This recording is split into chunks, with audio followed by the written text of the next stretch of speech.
Hey guys, today I am harvesting garlic and I thought I would show you how I go about it here in my garden and tips and tricks for not only harvesting but curing your garlic. So this is my garlic bed. I planted it this past fall. I did have a video I put out in October showing how to plant this. If I can remember, I'll try and link it here. But what you're looking for when your garlic is ready to harvest is you want to pay attention to the stalks that are coming out of the ground.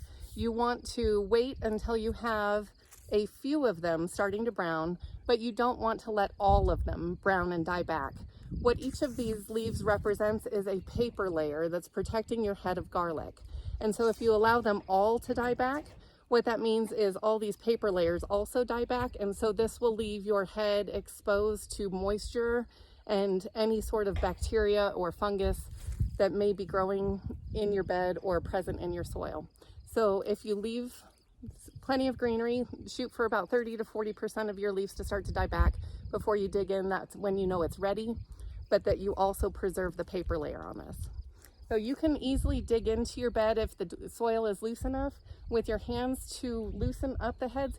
You don't want to pull on them because you do want to try your very best to preserve the stalk, because in order to cure it, oftentimes you can either group them and hang them, or you can braid the greenery together. But what you want to do is find a cool, dry place that is free from direct sun exposure to allow these guys to cure for about 2 to 4 weeks before you start using them in your kitchen. You could definitely take them directly from your garden and use them, but curing is going to extend its storability. So in order to harvest, my preferred method is pitchfork. And so what I do is I go in just right before the head and dig deep in and pull it back. And that brings my head up with the dirt. So I tend to not clean them all off. There's a big debate on whether you fully clean them or not. It's not going to hurt them to leave a layer of dirt on them. I just gently brush them off. What you don't want to do is wash them with water, because what you're trying to do is keep moisture out of your head. So to do so, if you just brush off your head, there's nothing wrong with leaving it dirty in order to cure. You want to go ahead and leave the roots on. You want to leave the stalks on, at least for the next 2 to 4 weeks. After that, these will all start to dry up.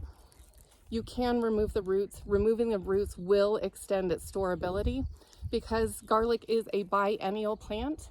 In the fall, it's going to naturally want to grow and start its process as though it was going in the dirt. It doesn't care whether you are ready or not. That's why you're going to see, even on grocery store garlic, it'll oftentimes start putting out greenery. It wants to grow.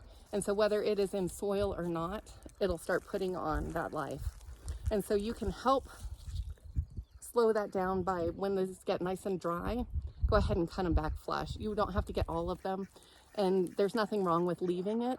All it's going to do is in the fall, it's going to start to absorb moisture from the air. And so just something to kind of be aware of, and that is one thing you can do to extend your storability. So you can, like I said earlier, you can group these together and hang them. A lot of times people will braid the greenery. You can also lay them out on a single layer, and ideally you're going to want to have some airflow from the bottom as well as all around it in order to help dry all these layers. So I hope that gave you something of value here, and that was helpful information on not only harvesting but storing your garlic. Do hold back and save some of these heads because you want to have enough to grow your crop next year. So this, I believe, is a whole year's worth of garlic in this bed. And I did that from, I think I planted 4 big heads like this last year. And that'll be enough, like I said, for my family to get through a year's worth of garlic. But it is important because if you don't hold it back, you won't have product to plant in the fall. So if this was of value, guys, please share it with somebody else that you think it may help. If you have not yet, subscribe to my channel, and please give this a like because it does help me with the YouTube algorithms. I hope you guys are doing well, and happy harvesting. Talk to you soon.